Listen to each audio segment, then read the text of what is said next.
نفرق بين أحد من رسله وقالوا Jom bantu pelajar dan guru kelas Fardu Ain Yayasan Tafiz An-Nur. Anak-anak pelajar kami tekun menimba ilmu agama, tetapi mereka memerlukan sokongan anda. Guru-guru Fardu Ain juga berusaha sepenuh hati untuk memastikan pembelajaran mereka berjalan lancar. Sumbangan anda akan membantu menyediakan hidangan makanan berkhasiat, membeli buku dan alatan tulis, membayar gaji guru Fardu Ain yang berdedikasi. Rasulullah SAW bersabda, barang siapa yang mengajarkan suatu kebaikan, maka baginya pahala seperti pahala orang yang mengamalkannya. Hadis riwayat Muslim.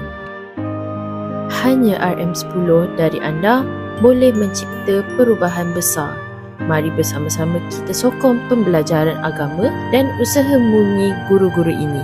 Setiap sumbangan anda insya-Allah menjadi bekal pahala di akhirat. Saya